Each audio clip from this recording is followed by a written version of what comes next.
ನಮಸ್ಕಾರ ಸ್ನೇಹಿತರೆ, ಪ್ರಕೃತಿಯ ಮಡಿಲಲ್ಲಿ ನಿಖರಾದ ಕಥೆಗಳಿಗೆ ಸುಸ್ವಾಗತ.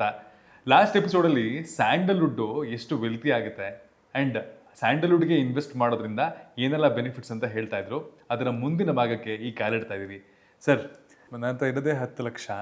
ಅದು ನಾನು ತುಂಬ ವೈಸಾಗಿ ಯೂಸ್ ಮಾಡಬೇಕು ಆ್ಯಂಡ್ ನನಗೆ ರಿಸ್ಕ್ ತೊಗೊಳಕ್ಕೂ ಭಯ ಇದೆ. ನಾನು ಒಂದು ಬ್ಯಾಂಕಲ್ಲಿ ಇಡೋದ್ರಿಂದ ಅದು ಹಾಗೇ ಇರುತ್ತೆ, ಅದಿಷ್ಟು ಪರ್ಸೆಂಟೇಜ್ ಕೊಟ್ರು ಓಕೆ ಅಂತ ಅನಿಸ್ತಿರುತ್ತೆ. ಬಟ್ ಇದು ನನಗೆ ಟೆಂಪ್ಟ್ ಮಾಡ್ತಿರುತ್ತೆ. ಒಳ್ಳೆ ರಿಟರ್ನ್ ಆಫ್ ಇನ್ವೆಸ್ಟ್ಮೆಂಟ್ ಇದೆ ಆ್ಯಂಡ್ ಇದು ಚೆನ್ನಾಗೂ ಇದೆ ಅಂತ. ಆದರೆ ನಾನು ಬಂದು ಅಲ್ಲಿ ಇನ್ವೆಸ್ಟ್ಮೆಂಟ್ ಮಾಡಾದ್ಮೇಲೆ ಆ ಗಿಡಗಳನ್ನು ನೋಡ್ಕೊಳ್ಳೋದಾಗಲಿ ಅಥವಾ ನೀವು ಹೇಳಿದಾಗೆ 15 ವರ್ಷ ಸಸ್ಟೈನಬಲಿ ಅದನ್ನು ನೋಡ್ಕೊಳ್ಳುವಂತಹ ಕ್ರಮ ನಾನು ನಿಖರ ತಗೊಳ್ತಾ ಇದೆ. ಈಗ ನಿಮ್ಗೊಂದು ಪಾಯಿಂಟ್ ಹೇಳ್ತೀನಿ. If you have only 10 lakhs and you are dependent on them for all purposes, you should definitely not invest in ನಿಖರ. ನಾನು ನಿಮ್ಗೆ ಮೊದಲೇ ಹೇಳಿದೆ, you should have a surplus disposable income.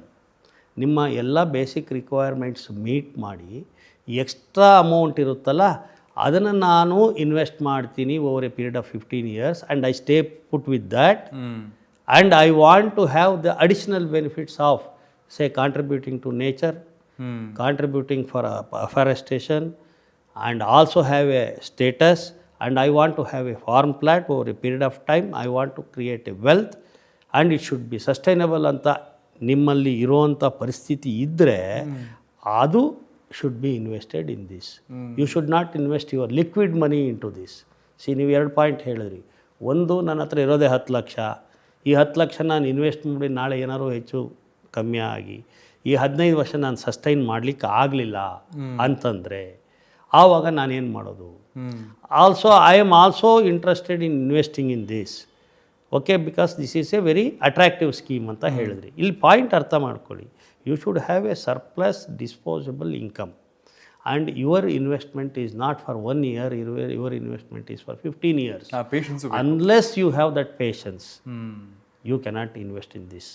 So we are advising people, to those people who have a surplus disposable income which can be invested in this for a period of time and stay put with this. Okay. So ನಿಮಗೆ Warren Buffett ಹೇಳಿದಾಗೆ investment is forever. Even in share market, if you invest and you want a return, a big return, you may be doing some daily trading or something like that, but that is not all are not going to give you results. Many people will end up either losing or balancing. ಅಂದರೆ ಅಲ್ಲೇ ಇರ್ತಾರೆ ಅವರು, ಏನು surplus ಬಂದಿರೋಲ್ಲ. But actual benefits will come only for long time investors who will invest and stay put with the investment for ever and there is no time limit. ಆ ಥರ ಇರೋರಿಗೆ ನಿಮಗೆ ಈಕ್ವಿಟಿ ಮಾರ್ಕೆಟಲ್ಲಿ ರಿಟರ್ನ್ಸ್ ಸಿಗುತ್ತೆ. We are telling that giving a time frame. We are giving a time frame of 15 years. So you should understand. Therefore, this is better than equity market. Okay, but the liquidity part is for 15 years. ಅದರಲ್ಲಾದರೆ ನೀವು liquidity resell ಮಾಡ್ಬೋದು. So you have a emergency, you want to sell it and you want to come out even at nominal profit or no profit, you can do it. But here you cannot do it.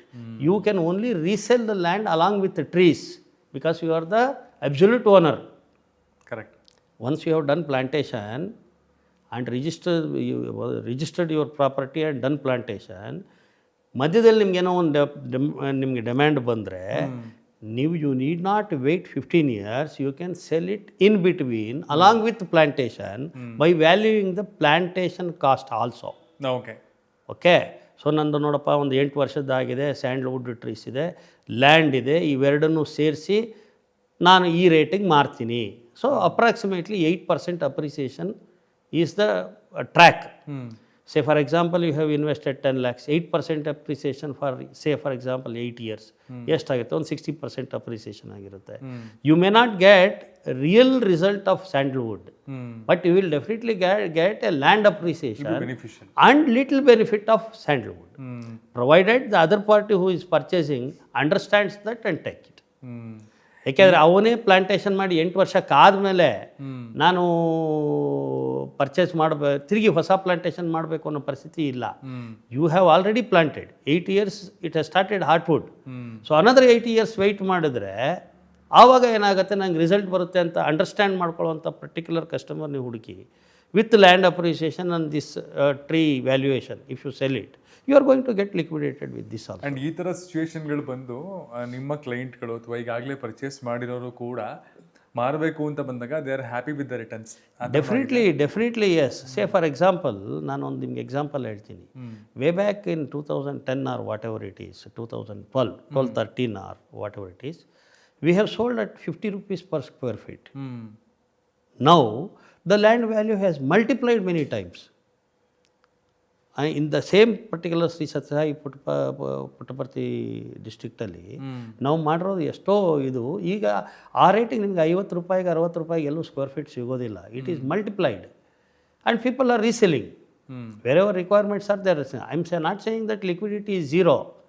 Number 2, your safety is highest because you are getting a property registered. Okay, you are having the control of the property, you are having the investment registered. So that is absolute safety. And sandalwood investment ಮತ್ತು ಅದರಿಂದ returns ಬರುತ್ತಲ್ಲ, that takes your time and you have to be patient enough. Okay, whoever waits for that time they will get the returns. Thank you sir ಇದ್ರ ಬಗ್ಗೆ ಮಾಹಿತಿ ತಿಳಿಸ್ಕೊಟ್ಟಿದ್ದಕ್ಕೆ. And ಮುಂದಿನ ಎಪಿಸೋಡಲ್ಲಿ ನಾವು ಇದನ್ನು ರಿಯಾಲಿಟಿಗೆ convert ಮಾಡೋದು, ಅಂದರೆ ನಿಖರನ ನಾವು ಕನ್ಸಲ್ಟ್ ಮಾಡಿ ಒಂದು ಪ್ಲಾಟ್ ಲ್ಯಾಂಡ್ನ ತೊಗೊಂಡು ಈ ಥರದ ಆಯಾಮಗಳಿಗೆ ಹೇಗೆ ಇನ್ವಾಲ್ವ್ ಆಗ್ಬೋದು ಅನ್ನೋದ್ರ ಬಗ್ಗೆ ಮಾತಾಡೋಣ. Thank you. ನೆಮ್ಮದಿ ಹುಡುಕುವ ಮನಸ್ಸುಗಳಿಗೆ ನಿಖರ ಭಾರತ್ ಕನ್ಸ್ಟ್ರಕ್ಷನ್ ಕಂಪನಿ ಲಿಮಿಟೆಡ್.